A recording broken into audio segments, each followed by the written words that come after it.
आंवला नवमी के दिन कि शंकर भगवान भूत भावन भूतेश्वर जब भगवान आंवला नवमी के दिन श्री हरि नारायण आंवले के वृक्ष की पत्तियों पर शयन करेंगे और भगवान शंकर उनका अनुमोदन करेंगे, तब श्री हनुमान जी महाराज उनसे विनती करने के लिए पधारते। एकादशी पर भगवान उठ रहे हैं, उससे पहले जो आंवला नवमी आई, इसको अक्षय नवमी कहा जाता है, इसको आनंद की नवमी कहा जाता है, भंडार भरने वाली नवमी कहा जाता है। उस दिन दिया गया, करा गया पुण्य समाप्त नहीं होता, इसलिए इसको अक्षय नवमी भी कहा जाता है। एक आंवला नवमी की बड़ी सुंदर कथा आती है, जिसको अक्षय नवमी भी कहते हैं। आज गोपाष्टमी है, कल आंवला नवमी है, और आप सबसे निवेदन करूंगा कि आंवला नवमी के दिन शाम के समय पर आंवले के वृक्ष के नीचे घी का दिया लगाकर कनक धारा स्तोत्र का पाठ अवश्य करें। नहीं आता हो तो मोबाइल पे उसको सुने, पर एक बार आंवला नवमी के दिन आंवले के वृक्ष के नीचे कनक धारा स्तोत्र का पाठ चाहे संस्कृत में चाहे हिंदी में करना चाहिए। उससे साल भर लक्ष्मी की कमी नहीं आती और आनंद का अनुभव करो। आंवला नवमी के दिन आंवले के पेड़ के नीचे घी का दिया लगाकर मध्याह्न से पहले, दोपहर के 12 बजे से पहले आंवले के पेड़ के नीचे आंवला नवमी के दिन कार्तिक के महीने में स्कंद पुराण कहती है, जो घी का दिया लगाकर पूजन कर कर अपना पल्लू पसार कर आंवले के वृक्ष की डाली में से उस पे लगी हुई थोड़ी सी छाल को अपनी अंगूठे और चीटी उंगली से अपने पल्लू में गिराकर ले जाकर लाल कपड़े में हल्दी के साथ अपनी तिजोरी में, अलमारी में रख लेता है। उसके घर में कभी बरकत की कमी नहीं होती, उसके घर में कभी संपदा की कमी नहीं होती, उसके घर में धन वैभव सत्ता बढ़ती है। आंवला नवमी के दिन नाड़ा बांधते हैं, लच्छा मौली लच्छा नाड़ा, हाथ में बांधने वाला पूजन वाला धागा लाल, घी का दिया लगाकर 5 परिक्रमा आंवले के वृक्ष की कर लीजिए और परिक्रमा कर कर धागे को वहीं पर छोड़कर थोड़ा सा धागा और अलग से लेकर किसी टहनी पर उसको कामना कर कर बांध दीजिए। महाराज 10वीं तिथि को, नवमी को तो ये करो कि 10वीं को वापिस जाकर आंवले के पेड़ के नीचे घी का दिया लगाइए और जो धागे की अपने टहनी पर जो धागा बांधा है उसको खोल कर ले आइए, अपने हाथ पर बांधकर उसी धागे को पहनकर अपने काम के लिए निकल जाइए, आपको सफलता प्राप्त हो जाएगी। स्कंद पुराण में आंवले के वृक्ष का बड़ा महत्व है कि आंवले का पेड़ किसी को दान नहीं दिया जाता।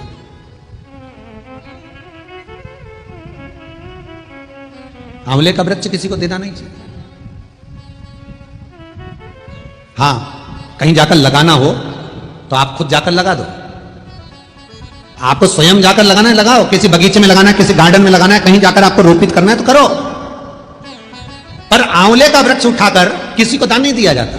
इसलिए हिंदू धर्म में जब आंवला नवमी का उद्यापन होता है तो आंवला नवमी के उद्यापन में आंवले का चांदी का वृक्ष बनाया जाता है विष्णु पुराण के हिसाब से। अब दुनिया के लोग आंवले का वृक्ष दे रहे हैं, वो आंवला नवमी में चांदी का वृक्ष नहीं बनाया, उन्होंने सोचा पंडितों लालची हो गए होंगे या पंडितों का लालच होगा तो कौन आंवले का वृक्ष बनवाए, इतना छोटा सा भी क्यों बना। पर शास्त्र कह रहा है कि उस जगह पर यदि चांदी का भी तुम आंवले का वृक्ष नहीं बना पाते आंवला नवमी के उद्यापन में, तो आप पान के पत्ते पर चंदन से आंवले का वृक्ष बना लो, पर आंवले का वृक्ष दे देने पर लक्ष्मी शांति छिन्न हो जाती है, उस घर में क्लेश मचना प्रारंभ हो जाता है, अशांति होती है।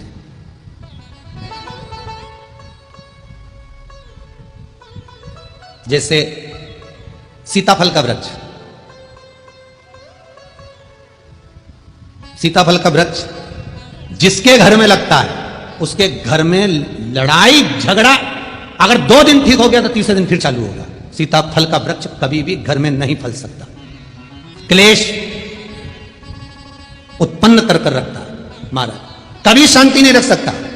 जरा सा पानी पड़ा है उसके पीछे विवाद, घर में अगर 4 लोग हैं तो चारों का विवाद होगा, चारों के मुंह फूले रहेंगे, शांति नहीं रहेगी, बीमारी बनी रहेगी, अशांति बनी रहेगी। इसलिए सीताफल या तो जंगल में लगे, गार्डन में लगे, बगीचे में लगे, पर घर के अंदर सीताफल का वृक्ष घर के गार्डन में, घर के बगीचे में नहीं होता महाराज। वो अशांति देगा, क्रोध देगा, चिड़चिड़ प्रवृत्ति देगा महाराज, घर में बीमारी देगा, रोग देगा, पर सुख नहीं दे सकता।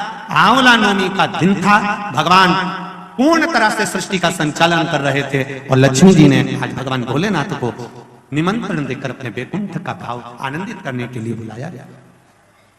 बहुत ध्यान से सुनना, ये एक कितना सुंदर संवाद यहाँ पर लिखा हुआ है। देव उठनी एकादशी के दिन भगवान उठेंगे और देव उठनी एकादशी के दिन भगवान उठकर अपना कार्यभार भगवान शंकर जी से लेंगे। उससे पहले ऐसा नहीं है कि केवल देवउठनी एकादशी पर भगवान उठेंगे। आज जब आंवला नवमी का दिन आया और भगवान नारायण ने शयन करते करते अपनी कर्मठ को थोड़ा सा बदला और बदलने के बाद भगवान की अर्ध निंद्रा हुई और नींद थोड़ी सी जागी और जागने पर लक्ष्मी जी उनके चरणों के पास में विराजी थी और विराजते से ही लक्ष्मी जी ने भगवान विष्णु जी से निवेदन करा, मेरे मन का एक संशय है, मैं आपसे कहना चाहती हूं। यह हमारे मन का भाव है कि हम भगवान को देव सोनी एकादशी पर सुलाते हैं और देव उठनी पर उठाते हैं। पर हमारी श्रीमद् भागवत कथा कहती है, शिव महापुराण की कथा कहती है, अग्नि पुराण, पद्म पुराण, नर्मदा पुराण हमको वर्णन करती है, एक क्षण की निंद्रा ब्रह्मा जी को आई थी और ब्रह्मा जी की झपकी एक क्षण की लगी थी और हाथ से वेद नीचे गिर गए थे। वेद नीचे गिरे, हयग्रीवा ने धारण कर लिए और चारों तरफ पानी पानी हो गया और पूरी पृथ्वी पानी में, जल में मग्न होने लगी। जरा विचार करिएगा, एक क्षण की निंद्रा ब्रह्मा जी को आई और वेद हाथ से चले गए और पानी पानी हो गया। और हम कहते हैं कि देव सोनी एकादशी पर देवता सोते हैं और देव उठनी पर उठते हैं। अगर 4-6 महीने जम के अगर वो सो गया तो एक भी नहीं दिखेगा, भीकण का देखा जाए तो मेरा परमात्मा कभी नहीं सोता, वो तो हर पल, हर घड़ी, हर क्षण आपके लिए तत्पर बैठा रहता है। आपने आवाज लगाई और वो भागा, जैसे घर की मां। कि भगवान नारायण कर्मठ बदले तो माता लक्ष्मी जी ने पूछ लिया, प्रभु निंद्रा से जाग गए हो क्या? भगवान विष्णु ने कहा मेरा उठने का तो, अब देखो तुम्हारा उठने का समय अगर शाम को सुबह 5:30 बजे है और उसके पहले आपकी नींद खुल जाती है तो आप पलंग पर पड़े रहते हो, नेत्र भले खुले रहें और उठोगे 5:30 बजे ही, पलंग छोड़ोगे 5:30 बजे ही। देव सोनी एकादशी पर भगवान सोए और देव उठनी एकादशी पर भगवान उठ रहे हैं। उससे पहले जो आंवला नवमी आई, इसको अक्षय नवमी कहा जाता है, इसको आनंद की नवमी कहा जाता है, भंडार भरने वाली नवमी कहा जाता है। उस दिन दिया गया, भरा गया, पुण्य समाप्त नहीं होता, इसलिए इसको अक्षय नवमी भी कहा जाता है। तो लक्ष्मी जी के मन में भाव उत्पन्न हो गया। लक्ष्मी जी ने कहा प्रभु मेरे को पूछना है आपसे कुछ, मेरे मन का संशय मिटा दीजिए। तो भगवान ने पूछा वो संशय कौन सा? मेरा संशय केवल इतना सा है, क्या सोने से पहले आपने भगवान शंकर को पूरी सृष्टि का भार दिया था? क्या शंकर भगवान पूरी सृष्टि को सही से चला रहे हैं? आपको ज्ञात है? भगवान विष्णु बोले हाँ, सृष्टि को जिस प्रभु ने वही सृष्टि चला रहे हैं। थोड़ी सी परीक्षा ली। अभी तक नारायण भगवान कर्मठ लिए थे, आज नारायण भगवान सीधे होकर पूछ रहे हैं परीक्षा आपको लेना है? हाँ लक्ष्मी विचार कर लेना। माता सती ने परीक्षा ली थी, जलकर भस्म हो गई थी। परीक्षा लेने के लिए सुपर्णखा भी पहुंची थी, पूरा कुल डुबा कर बैठ गई। पर परीक्षा का रिजल्ट बड़ा कठिन है। लक्ष्मी जी बोली नहीं नहीं, मेरे को तो बस केवल एक परीक्षा लेना है, क्या भगवान शिव पूरी सृष्टि के भार को सहज अच्छे से संभाल रहा है? तो नारायण ने बोला लक्ष्मी तुम्हारे मन में क्या शंकर भगवान के प्रति भेद उत्पन्न हो रहा है? शिव जी के प्रति भेद उत्पन्न हो रहा है? भगवान पर कभी भेद उत्पन्न मत करना। क्या शिव जी को जल चढ़ाने से ऐसा होता है? क्या बेलपत्री खाने से ऐसा होता है? परीक्षा लेना है तो दूसरे के लोग कहां शिव जी की परीक्षा लेने जा रही है? नहीं नहीं नहीं, मुझे समझना है क्या सृष्टि का संचालन ठीक चल रहा है? तो भगवान ने कहा कि आपको अगर महसूस हो रहा है ऐसा कुछ तो आप कर लीजिए परीक्षा। क्या परीक्षा करना? तो लक्ष्मी जी बोली मेरे को शिव जी का निमंत्रण करना है। शंकर जी, भगवान विष्णु ने कहा सुनो लक्ष्मी, एक बार कुबेर ने भगवान शंकर का निमंत्रण करा था तो शिवजी ने मना कर दिया था कि मैं निमंत्रण में नहीं जाता, बड़ी बड़ी पार्टियों को मैं अटेंड नहीं करता। और भगवान आए, भगवान विष्णु ने मना करा परीक्षा मत लो, भक्त की भगवान की कभी परीक्षा नहीं लेनी। मत ले परीक्षा, पर नहीं, आपकी आज्ञा होगी तो मैं अवश्य देखना चाहती हूं कि सृष्टि का वर्णन, सृष्टि का जो निराकरण है, सृष्टि का जो भाव है वो सही चल रहा है, सृष्टि का संचालन सही चल रहा है कि नहीं चल रहा, मुझे देखना।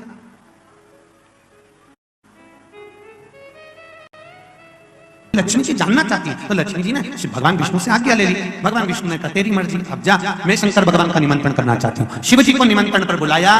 आंवला नवमी का दिन था, भगवान पूर्ण तरह से सृष्टि का संचालन कर रहे थे और लक्ष्मी जी ने आज भगवान भोलेनाथ को निमंत्रण देकर अपने वैकुंठ का भाव आनंदित करने के लिए बुलाया गया।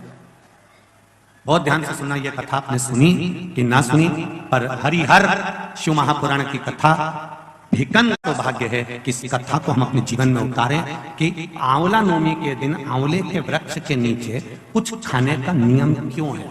बोलो, यहाँ से पहले लोग आंवला के पेड़ के नीचे पिकनिक मनाने जाते थे कि नहीं जाते थे? आंवले के वृक्ष के नीचे बैठते क्यों? कोई तुमसे पूछे, कल के बच्चे तुमसे प्रश्न कर लेंगे, मम्मी ये आंवले के वृक्ष के नीचे क्यों पूजन करती हो, आंवले के पेड़ के नीचे क्यों जाती हो, आंवले के वृक्ष के नीचे पिकनिक मनाने क्यों जाना चाहिए, आंवले के वृक्ष के नीचे कुछ क्यों खाना चाहिए, क्यों जलाना चाहिए। आज के बच्चे, जो विज्ञान का युग है, इस विज्ञान के युग के बच्चों को विज्ञान के साथ जोड़कर बताना पड़ेगा आपको कि आंवले के वृक्ष की महत्वता क्या है। हम कई बार कथा में कहते हैं, आपको अगर शिव महापुराण पर लगता हो कि सियोर वाले महाराज जी ने ये कथा कहां से बता दी, वो कथा गीता प्रेस गोरखपुर की शिवपुराण लेकर आओ, एकांत में बैठो, एक दो घंटा अच्छे से पढ़ाई करो। शिव जी को निमंत्रण मिला, शंकर जी ने निमंत्रण स्वीकार करा, पर शंकर भगवान वैकुंठ भोजन करने के लिए नहीं गए। अब ध्यान देना थोड़ा सा, निमंत्रण स्वीकार करने के बाद भगवान भोजन करने नहीं जा रहे हैं, लक्ष्मी जी इंतजार कर रही हैं, भगवान शिव नहीं आए। तब लक्ष्मी जी तुरंत गरुड़ पर चढ़कर भगवान शिव जी के पास आई, भोलेनाथ प्रभु आप भोजन के लिए नहीं आए। शंकर भगवान बोले, मैं भोजन के लिए आ जाता, पर सारी सृष्टि का कार्य मेरे ऊपर पड़ा हुआ है, तो मैं भोजन करने कैसे जाऊं? ये घर का पति है, बार बार यह कथा नहीं मिलने वाली, ध्यान दीजिएगा। लक्ष्मी जी ने कहा मैंने निमंत्रण वैकुंठ का दिया था, तो मैं कैलाश पर भोजन कैसे करा?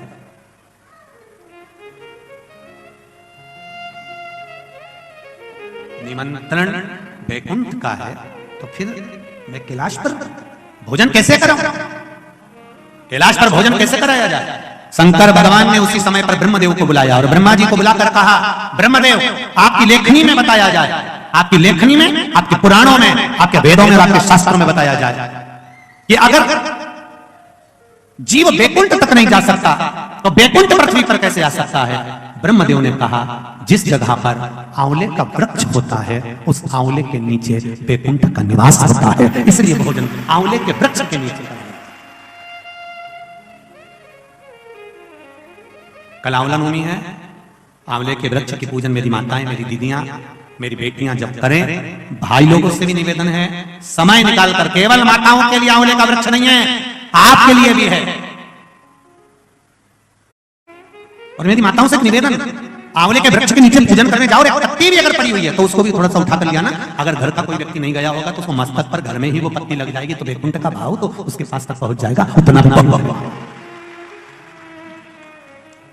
कि आंवले के वृक्ष की पूजन करते समय माताएं आंवले की छाल का भी स्मरण करती है, अपनी चीटी उंगली अंगुष्ठ से। मारवाड़ी माताएं उसको भी अपने पल्लू में लेकर आती है, दीप प्रज्वलन करती है, उसको अलमारी में लाल वस्त्र के अंतर्गत तिजोरी में रखती है। क्यों? क्योंकि वो वैकुंठ का एक हिस्सा, वैकुंठ का एक भाव।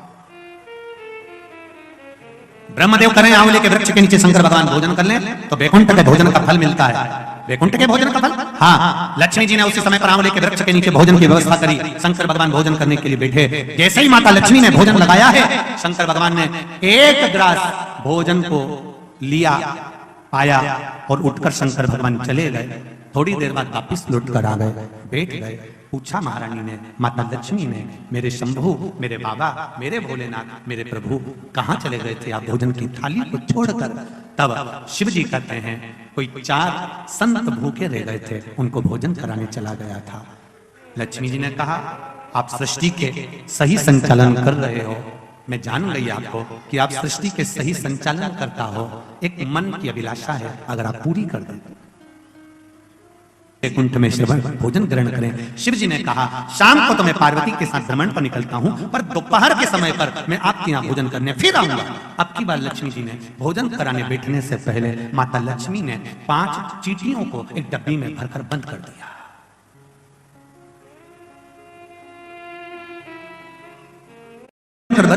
भरकर बंद करा। शिव जी भोजन करने बैठे, बड़े प्रेम से भोजन कर रहे हैं भोलेनाथ, और आवाज लगाया भोलेनाथ जी ने, अरे लक्ष्मी, तुम्हारी माता ख्याति देवी मुझको ऐसी भोजन कराती थी, तुम्हारी माता ख्याति देवी भी मुझे ऐसे ही भोजन कराती थी और मैं प्रेम से खाता था। आपको देखा तब भोजन पेट भरकर शिव जी ने जब किया, आचमन करा, लक्ष्मी जी ने कहा भगवान नारायण ने आपको पूरी सृष्टि का भार तत्व दिया है कि पूरी सृष्टि का बोझ, पूरी सृष्टि का संचालन आपको करना है, पर मेरे मन का संशय यहीं धरा की धरा रह गया। आप पेट भरकर भोजन कर लिए और 5 चींटी भूखी रह गई। शिव जी मुस्कुराकर बोले, अरे ओ लक्ष्मी, कौन कहता है कि 5 चींटी भूखी? कहां है चींटियां? लक्ष्मी जी कहती है डब्बी में मैंने चींटी बंद कर रखी, 5 चींटियां भूखी है और आपने भोजन किया। जब भगवान विष्णु ने अपनी सृष्टि का भार आपको दिया था तो बिना उनको भोजन कराया आपने भोजन कैसे कर लिया? देवादिदेव महादेव शंकर भगवान कहते हैं लक्ष्मी, किसी पर आक्षेप लगाने से पहले, उंगली उठाने से पहले ये 3 उंगलियां अपनी ओर जाती हैं कि अपने अंदर झांक कर देखो कि तुम कैसे हो। पहले विचार करो फिर उंगली उठाओ। पहले डब्बी में जो चींटियां हैं उनसे पूछो उन्हें भोजन किया कि नहीं किया। मैंने तो सुबह से चींटियों को बंद कर रखा है, भोजन कहां से कर लेंगे? डब्बी खोली, चींटी के मुख में चावल का छोटा सा भाग फंसा हुआ था। लक्ष्मी जी की आंख से जल बहने लगा। भोलेनाथ, इनके मुख में चावल कहां से आ गया? शिव जी ने कहा लक्ष्मी, तू जब चींटियों को बंद कर रही थी ना, तो तुझे दोष ना लगे, इसलिए तूने चींटियों के चरण को धोख लगाया था कि मेरे साथ परीक्षा में तुम शामिल हो जाओ, मेरे साथ थोड़ी देर के लिए तुम डब्बी में बंद हो जाओ। माना तुमको कष्ट होगा, इसलिए मैं सिर झुकाकर तुमको नमन करती हूँ, क्षमा मांगती हूँ। जब तू क्षमा मांग रही थी, तेरे कुंकू में जो चावल फंसा था, क्षमा मांगते समय डब्बी में गिर गया था, वो चावल चींटियों ने ग्रहण करा। वो चावल चींटियों ने ग्रहण किया। चींटियों ने ग्रहण किया। बस चींटियों का भोजन पहले हुआ है। लक्ष्मी जी की आंख से जल बह रहा और रो रही है। फिर निवेदन करूंगा, किसी पर उंगली उठाने से पहले, किसी को अपशब्द कहने से पहले, किसी को ताना देने से पहले, किसी को आड़ा टेढ़ा बोलने से पहले, अपने मोबाइल पर, फेसबुक पर, यूट्यूब पर किसी ने कुछ लिख दिया, किसी के लिए उस पर कमेंट्स करने से पहले 50 बार सोचो समझो। गलत है, हर एक का साथ गलत चीजों में मत दो, नहीं तो जिंदगी नरक जैसी निकल जाती है। क्षमा चाहती हूँ, मैंने थोड़ा सा गलत सोच लिया, विचार कर लिया, आप क्षमा करें मुझको। शंकर भगवान ने कहा लक्ष्मी जी क्षमा मत मांगो, एक काम कर दीजिए। क्या? बस एक कार्य चाहिए। अक्षय नवमी, आंवला नवमी के दिन जो आंवले के वृक्ष के नीचे दीप दान करेगा शाम के समय पर, संध्या काल के अंतर्गत, तो उसके घर में कभी संपदा की कमी ना हो। लक्ष्मी जी ने कहा प्रभु आप किया, मैं स्वीकार कर, मैं स्वीकार। और जो लोग नहीं सुन पा रहे हो, इस कथा की एक छोटी सी बात जनमानस तक पहुंचाइए कि आंवले के वृक्ष के नीचे आंवला नवमी के दिन शाम के समय दीप दान अवश्य करें, जिससे आपके जीवन में खुशियां समाहित हो, जीवन में आनंद की अनुभूति, जीवन का सुख प्राप्त। स्कंद पुराण कहती है महाराज कि भगवान नारायण स्वयं इस जड़ के नीचे अपना विश्राम करते हैं महाराज, इस जड़ के नीचे। प्रयास करा करो, एक चुटकी हल्दी, कितनी? मात्र एक चुटकी हल्दी, आंवले के वृक्ष के नीचे भगवान हरि हर महादेव, कौन से महादेव हैं? हरि हर महादेव के नाम से रखकर उस पर पूर्व मुख कर कर, पूर्व की ओर मुख कर कर जल समर्पित करना प्रारंभ कर दीजिए। आप अगर प्रयास करेंगे, शुक्रवार की शुक्रवार करें या नवमी की नवमी करें। जैसे कार्तिक के महीने में आंवले के पेड़ के नीचे लगाया गया घी का दिया चौमुखी, 4 बत्ती का दिया जो आंवले के पेड़ के नीचे कार्तिक के प्रथम दिन से लेकर कार्तिक पूर्णिमा तक जो आंवले के पेड़ के नीचे चौमुख की दिया 4 बत्ती का लगाता है, उसके घर में संपदा की कभी कमी नहीं होती महाराज। लक्ष्मी कभी कम नहीं होती, लक्ष्मी घटती ही नहीं। और उन 3 वृक्षों में आज जिस वृक्ष की पूजन आप लोगों ने करी है वो कौन सा वृक्ष है? आंवला नोमी का वृक्ष, आंवले का वृक्ष, आंवले का वृक्ष। कथा सुनी होगी आप लोगों ने आज आंवले वृक्ष की।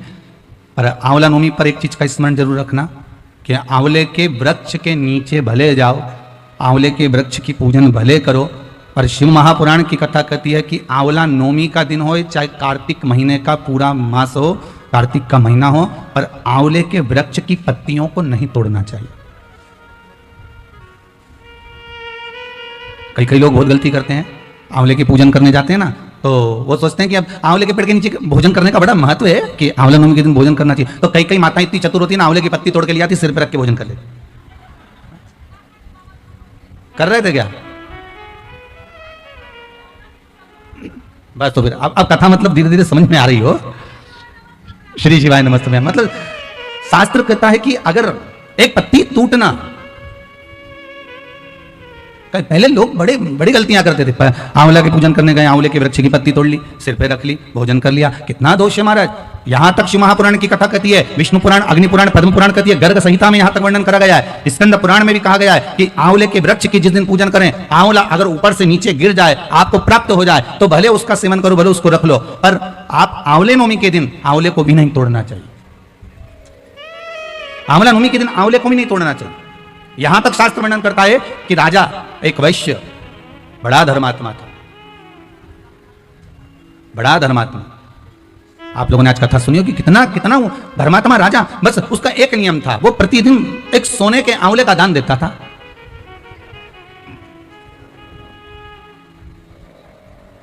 प्रतिदिन आंवले का दान करना, और वो भी सोने के आंवले का दान करना। उसके बहु बेटा को प्राप्त हुआ कि अगर ये पिताजी इसी तरह से सवा मन सोना आंवला बनाकर लुटाते रहेंगे तो हमारे पास तो एक दिन ऐसा स्थिति आ जाएगी कि हमको भीख मांगना पड़ेगा,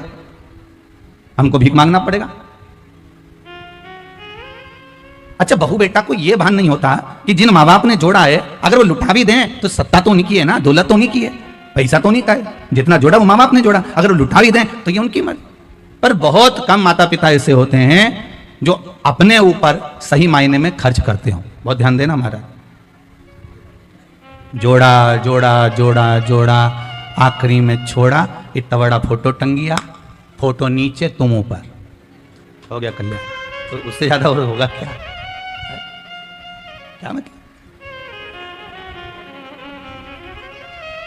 और फोटो पे भी प्लास्टिक के फूल की माला, ओरिजिनल भी कोई नहीं चढ़ाता, 10 रुपए की एक आती है। कौन चढ़ाएगा 10 रुपए की एक माला?